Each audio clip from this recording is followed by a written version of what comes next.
This is Eric Rattan of Cannibal Corpse. You are listening to the Scars and Guitars podcast with Andrew McKay Smith. Greetings one and all, and thank you for joining me for this chat featuring Tom Englund from the Swedish heavy metal powerhouse Evergrey. The catalyst for the conversation is due to the launch of another new album from the group. This one is titled A Heartless Portrait, the Orphean Testament, and it barely comes 6 months later than the launch of their previous album. So these guys have really got it going on the creativity front at the moment. If you're listening via the podcast, I have selected a tune to share with you. This one is titled Save Us. Of course, it comes from the new album. If you've tuned in via YouTube, we're going to cut to the conversation right now. So let's go.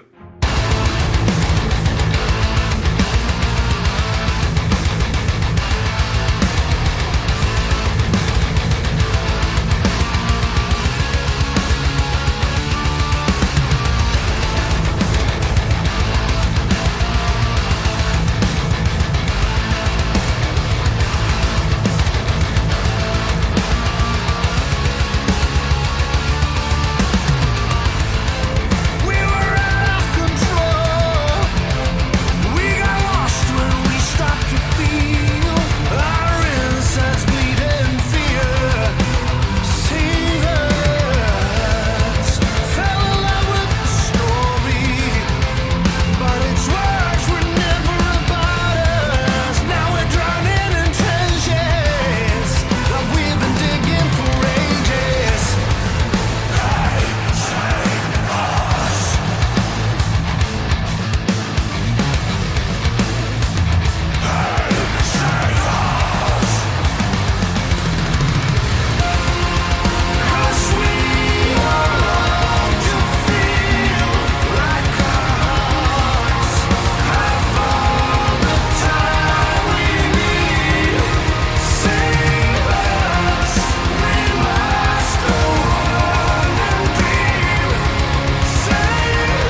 Tom, how you going? I'm all good, man. How are you? Good, mate. Good. How's the old Zoomer grind been treating you? The old what? Zoomer grind. You can't call them phoner grinds anymore. They're all on Zoom or Teams these days. Yeah, it's long days, but it's because people seem to appreciate what we do. So it's like I'm happy to be able to do this. Absolutely. I love the fact you've got your guitar with you, mate. I've got to say, I had a conversation with Wes Houck from Alluvial and a few other bands, but, Wes Houck, and he had the same thing. So, mate, whenever you want to let rip, I'm a guitarist and bassist myself, just go ahead. Yeah, I have this arthritis problem in my fingers. I'm having to use them at all times in order to get the motion back in my fingers. So it's a big problem for me right now. So every second that I'm not doing interviews, I'm moving them up and down the fretboard. So that's not good, mate. Is that just from overuse, so to speak, or is it the temperature changes and the like that no doubt experience when you go from inside to outside and back again? I think of course it's because of overuse from the start, but it's also it appeared when I didn't use it. It appeared when I was on vacation. So that's when it sort of stiffened up and became. Now it's way better, but I still can't play solos and stuff like that. So, oh Jesus, that sucks. That's no good, mate. Yeah, what's the long-term prognosis, or do you have one? I was at the physiotherapist the other day, and she said, "Well, that's all I can do for you." I was like, "What?" No, so what sucks. about surgery or whatever? It's like, no, you have to. I do these stretching exercises 4,000 times a day, and hopefully it wears off or gets milder or something. What about in the day-to-day, pain in the day-to-day, just going shopping or walking the dog, that sort of thing? Is it painful? No, it's not that big. It's just this bend, this last bit, where I can bend this finger like this, right? Yeah. See, all the way. I can only bend this like that, so, which makes it very hard when you're doing, trying to bend shit. Have you had to think about the unthinkable from the perspective that you might have to put down the guitar just to prolong your music career? I just canceled the show for the first time in my life because of reasons. So, shit, mate, that's terrible. I'm hoping it will be okay in a month. I'm hoping. Let's say that. And if anything, at least I will hopefully be able to play rhythms, and let's see. Yeah, but it's not your style, mate. You're a bit of a shredder. You know how to do that stuff. The music that's within you might just take a bit of a different way to come out. I'm not comparing you to Jason Becker, but you know what Jason Becker had to do, of course. Sure. And compared to that, you do what you got to do, right? Oh, my word. And it's also sucky timing. I'm also right now producing a signature model for me with comparison, and okay. So it's would have been lovely to promote that in the best way possible. So that's my aim, at least. Let's see where we end up.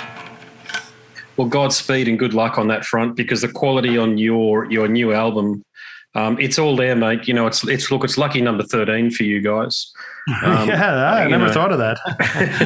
Well, a Heartless Portrait, the Orphean Testament. Love the name.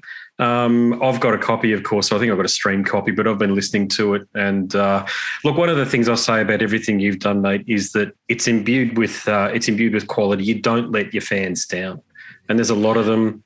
And I got to, and please take this as a compliment. It's more of the same, in much the way that what fans expect from you guys. Would you agree? Yeah, I write and we write music in the only way we know how to, and that's and the only way we know how it is to please ourselves first, and the day.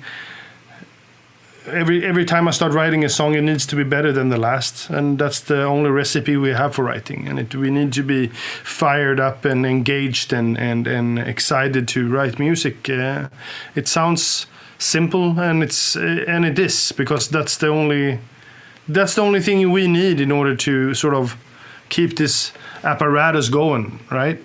And we're on our 13th album, and our 12th album was our biggest commercial success. So it's like, it's weird to have that coming, and the last 5 years or 5 albums or whatever it is that all of a sudden people seem to catch up. So either we've done something right or you've done something right, you know? So it's like... I was going to say, mate, you're like a 25-year overnight sensation. Yeah, exactly. The 200-hit wonder. Yeah. Sometimes it takes that long, doesn't it? Especially... Well, metal, as you know, I mean, God, you're in it. You're smack bang in the middle of it. But it's so weird, isn't it? You can be doing what you do, plugging away, and then all of a sudden things just sort of happen. You're like, what did we do differently? That's just it. I think, and if I'm over analyzing it, I think it's partially production. It's a big part that there is nowadays a sense of, you know, writing music that is in a minor key, but with a string of hope in it. I think that's what people are clinging on to. You know, so yeah, string of hope.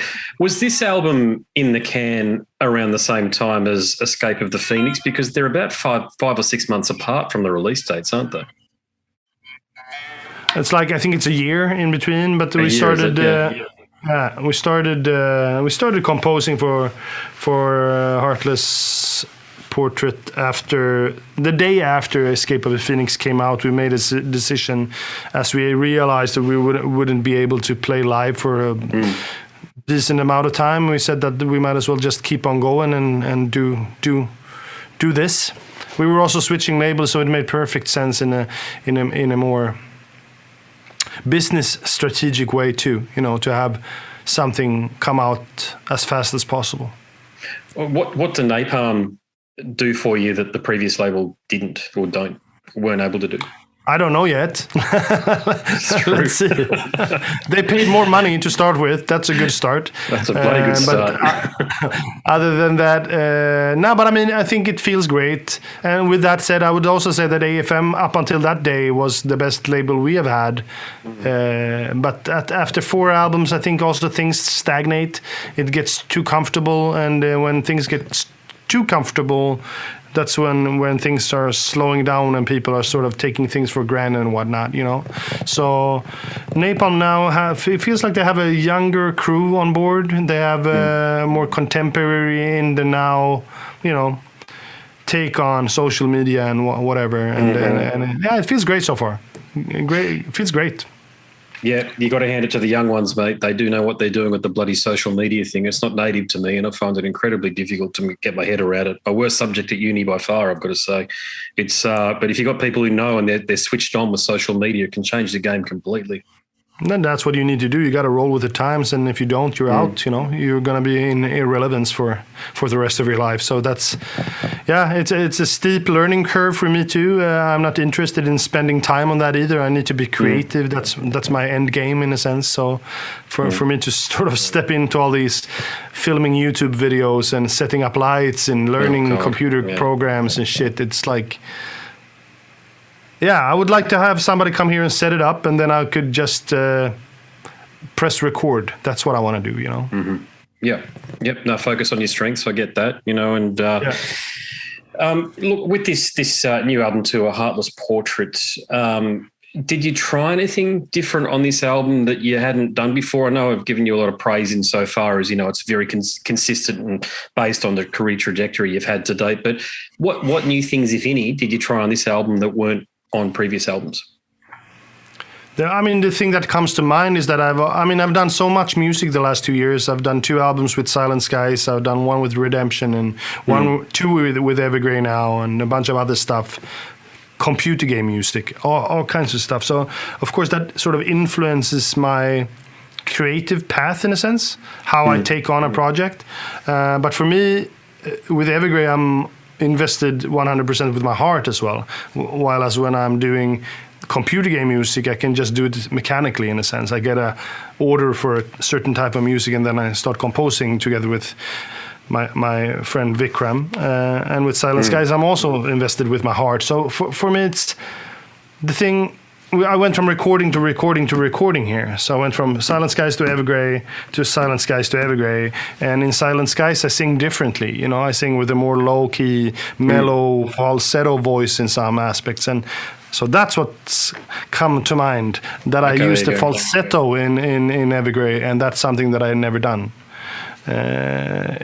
At least not to the extent that I do on this album. And that seems to catch on really well too, because given the two first songs, they are both using that. So, and they're great successes so far. Yeah, great. Look, I mean, that's the thing. You got this penchant for crafting moody, memorable, heavy metal, and that vocal style will lend itself very handily to what you're doing here. So another question for you, just around, you've been recording long enough. You've been recording for years now. You've actually seen the technological changes happen. I'm talking about at the interface in the studio. So in your opinion, do you think your choice of guitars, amps is as important as maybe the emphasis you've placed on it in the past, as say it is now, compared to what effects you use, the plugins, all of the applications, all of the technological bullshit that's at your fingertips? Do you know what I'm saying? Do you mean, you could almost virtually pick up any guitar and it'll sound like you if you've got the right applications and plugins, or do you disagree? I disagree, but I disagree to the extent that I've been playing comparison guitars for 20 years. It's my brand, and I don't care what brand you play. The brand that you play that you're comfortable with is the one that you should be playing. It doesn't matter if it costs 5,000 euros or $200. It doesn't matter. It's whatever you. And I think that that instrument is what's going to make you sound the best. Then you can put it through whatever you see in your computer. Or I use a lot on this album, I play only through the computer in terms of soloing. I use Neural DSP, and it sounds fantastic. And for me, songwriting is about convenience. I don't want it to be comfortable, but I want it to be easy. I want it to sound exactly as I want it to sound immediately. I don't have time to fuck around with, tuning shit for 2 hours, because then my vibe is gone, right? But then I also have the best amp in the world, built to me by Reinhold Bogner at Bogner Amplification. Yeah. Nice. And he built for me and Henrik signature amps that he only built for us, and Eddie Van Halen too, I think, which is slightly sick. Good company to but be yeah. But so that I use for all of my rhythm inspiration, and then I have 2 lines going into the computer, one for just that I just hear. I'm pointing that way because it's standing there, and one so that I hear the amp in the room, and one that is going lined into the computer, so it's also getting recording at the same time. So that part of technology I love, the instant sort of gratification, and that's also brutally honest sometimes, that it sounds like, fuck, I need to spend some time on playing this because it sounds useless, And that's also one of the things, actually, now that I come to think of it, that I changed for this album very much, is that I really put emphasis on my solo writing, because I write my solos. I don't play them in inspiration only. I write them piece by piece, like Adrian Smith, pretty much. It's right, I like for them well composed, in a sense, if I can say so myself. But I don't know if I answered your question. I was rambling on for a good while there. No, you answered it very eloquently, and I'm so glad you brought up Adrian Smith here, because I can't, God bless the man, but I can't stand Yannick. I wish he wasn't in the band, to be honest with you. I know he's written some of their decent songs over the last 30 odd years or so, but you compare his solos, it just sounds like someone's picked up a guitar and thrown it off a building and recorded it, compared to the beautiful melodies, the craftsmanship, someone like Adrian Smith, and you, mate, you get that too in your playing. I can definitely hear that, by the way, so it is noticed. Yeah, Adrian is one of my, I think, is highly underappreciated, if you can say that, by a person who sold like 100 million albums. But you know what I mean? It's like, as a guitar player, it's all about, as a musician for me, it's all about the songs for me. And I think Adrian Smith's soloing is like conversations for me, and in that aspect, it also resembles vocals. It's not that much of the technical aspects. Even if he knows how to do it, he doesn't emphasize on that. It's not that important. So, fantastic guitar player. It's not every guitar player that you can sing every single note to, right? Oh, it's amazing. They are. The voicing and the phrasing is so melodic. It could be sung. I mean, my favourite solo from him, not by far, but it just edges a few of the other really good ones that he's done, but is the one on Stranger in a Strange Land. I was about to say the same. Yeah, how good is it? Yeah. I mean, perfect. It's ridiculous. Yeah, it's almost perfect. It's one of the few solos, I would say, of a popular band, of course, that you wouldn't remove a note or change a note or the cadence or the placement or the tempo or anything. It's just all there. It's right there. It's just masterful, you know. Yeah, it's amazing. What about lyrics? What about lyrics for you this time around? Were you tempted to dip your toe into all this COVID bullshit, or potentially? I think Evergrey has always been about writing what's. I mean, that's also partially why the title is A Heartless Portrait. It's about me writing about me in the most honest, sincere way I possibly can present it. And sometimes it's been too careless. You know, I've been too careless towards myself, and that's why it's heartless. It's a blunt, honest, not always flattering view of myself and what I've gone through my life, and how I see myself not fitting into a world that mostly is getting more vile and evil and hostile all the time, and how I really don't want to fit in either. You know, it's like that said, it's also about reawakening the things that is important in life. It's about, you know, what are your true morals and values when, you know, shit hits the fan. Ask the people in Ukraine today, and I will guarantee you that they won't mention a word about fucking TikTok or Instagram or Facebook, right?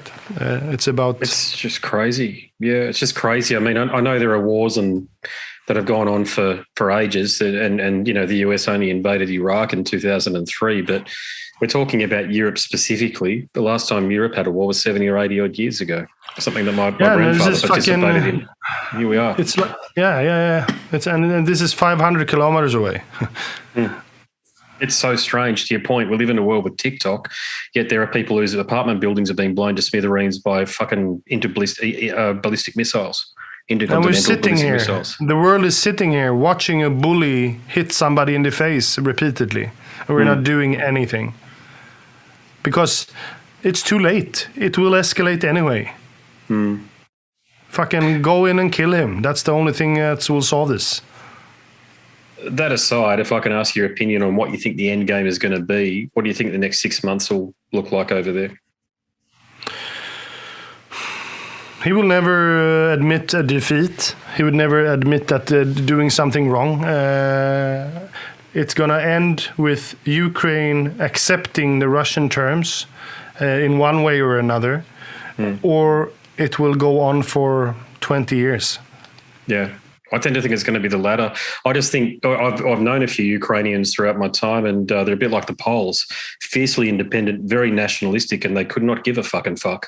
And if anybody comes onto their turf, a bit like what the Americans found in Afghanistan, they'll just wait until they've got a time to retaliate. I think that's what's going to happen. And unfortunately, in that process, it's the mum and dads and the kids and the regular people that are going to suffer in that process. But at least what I think I'll say, at least with Ukraine, you know, they've got Poland and a few other countries that are willing to sort of, well, so far are willing to sort of step up and help out, because what other choice have they got?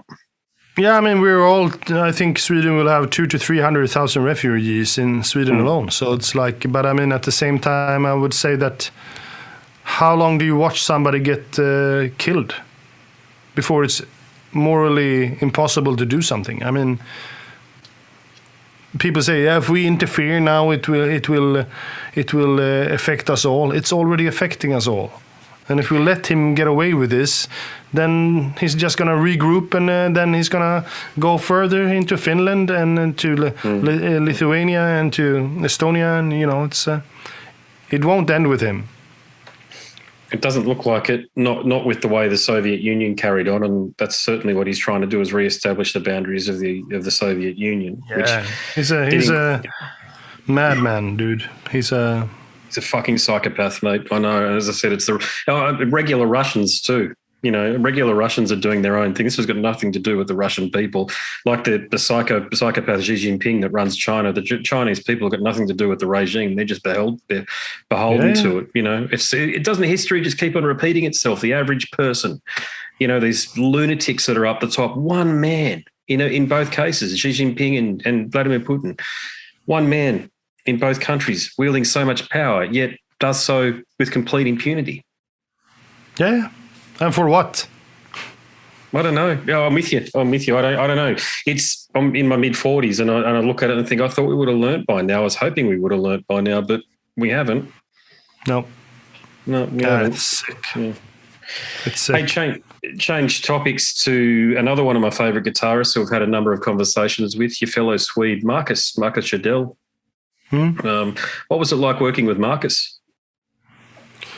It was short, intense, and I mean, I think we did a great album. He is a great guitar player, and it's such a long time ago now. So much water has passed under this bridge that it's like it. And it was also in a time of my life where I didn't feel the best, you know. So it was. I think that whole experience of that album has a sort of dark undertone, you know, for me personally. But music-wise, I think it turned out great. Great partnership. You both sounded great. Yeah, and different also, right? Very different players, but I love that. I love that juxtaposition of opposites in so many ways, you know. Absolutely. You know, he was never an obvious pick for you guys, but I think it worked out really well for the album that he was there and the live shows that were performed. You know, so I've asked. Have I got time for a few more questions, or have you got another one coming through? Let's see when I'm due for the next one. What time is it? 11. It's 8 past the hour now. 6 more minutes. Okay. Did you need to get a coffee or tea or anything like that, or are you cool if I ask one or two more questions? It's fine. I've asked this question of quite a few of the Scandinavian musicians over the years. So, of course, I'm always curious when I talk to somebody like you who's been doing it for as long as what you have been. But look, the reality is, and it's probably just my Australian-centric perspective looking at things, but look, you started Evergrey at the band at a time when commercial success for metal in the big Western markets, Britain, the United States, certainly Australia, if we consider the relative size market, but it wasn't going to happen, okay? Remember, Metallica had gone butt rock or whatever they did on Load. Judas Priest had gone, they were still pretty good, you know, with Ripper. Their Iron Maiden had totally failed, in my opinion, with what they were doing there with Blaze. Not Blaze's fault, but really metal was on its way out, and the big leading lights were started to become the Scandinavian bands. But look, did you, when you started a metal band, did it even cross your mind that it could even become a career, or was it not even thought of that, or did you not even think of it and just thought, oh, we're just going to do what we do, and if it becomes a career, it's going to become a career? Because I know for a lot of Australian artists and acts, mate, even thinking about picking up a guitar and playing metal in 1995 and 1996, you just didn't. No, but I mean, for me, it was we had Europe, you know. We had Europe, the band that showed us that world success was possible, I would say. And then we had Yngwie Malmsteen, and then we had all these bands that made it possible to reach outside of Sweden. And that's all we needed. That's all we needed to get influenced and inspired. And at the time when I started in the 90s with death metal era, that also started to bubble in Gothenburg and in Stockholm, and started to make ways through the world as well, you know. And so it was a great environment to be sort of brought up in, and because you saw your friends succeed, you know. You saw everybody, they're going on a, you know, van tour in Poland for 4 days, which was amazing when you were like 17, you know. So, no, I always had that idea of making it. I always thought I would be very much bigger than we are, but at least I'm still doing something that is contemporary, that people seem to like, you know. It's and of course your values and your expectations of life and music in general, it changes when you grow older and you've been around the world a couple of times, you know. It's back to that, what is important? It's important for me to be able to keep on producing music. That's it. Scandinavian artists are responsible, in my opinion, for keeping rock and metal going through the 90s from the perspective of new bands and new blood, but not just that, reigniting the flame when the internet took the power away from the fucking bullshit media, mainstream media, magazines or whatever, and gave. I remember myself, I remember being a kid in 1997 looking at band websites, In Flames website, Megadeth website, this sort of stuff, and it was so liberating. But I don't think if it was for the Gothenburg scene specifically, and also the Norwegian black metal scene, metal wouldn't have come back the way it did. It might have come back, but it certainly would never have come back the way it did. Is that? Do you share my opinion on that? Yeah, and I would say that absolutely with the death metal and the black metal, but also Hammerfall, bringing back melodic metal and ordinary vocals into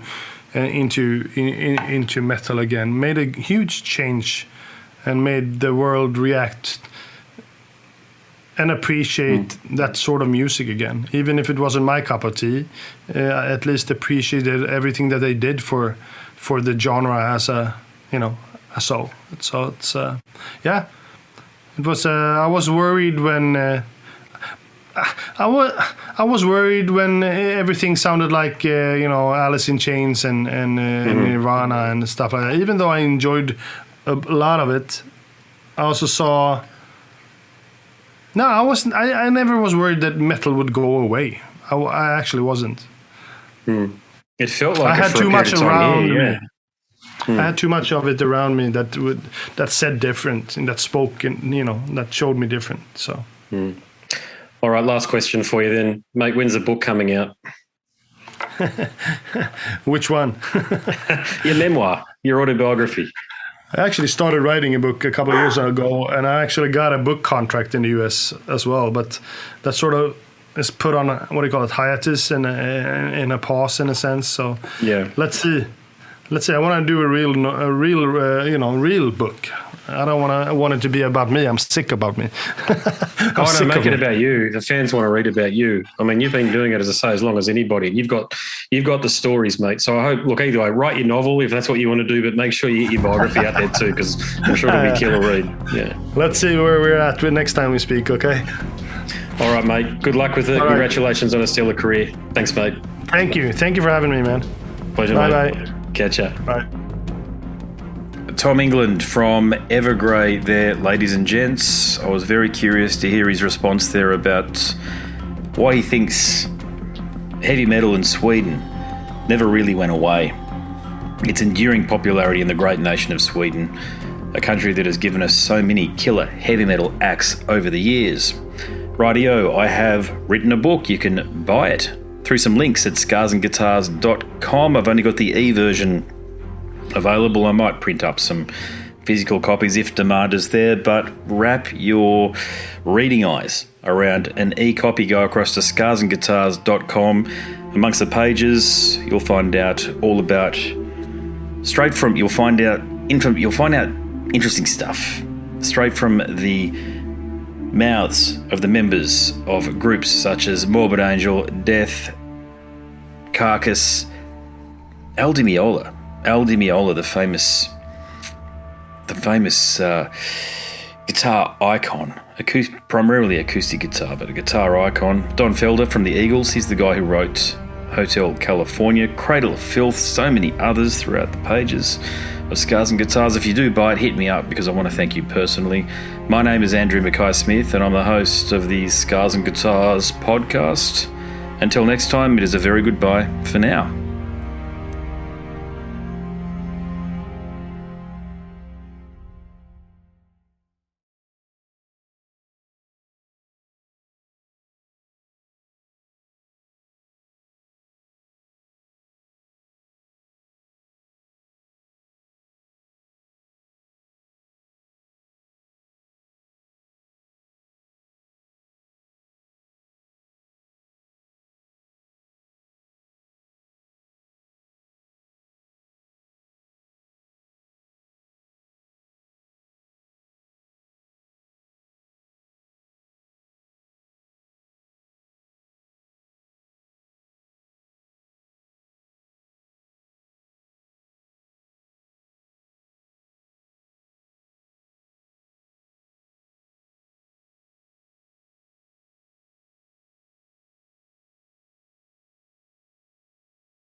that, I have selected a tune to share with you.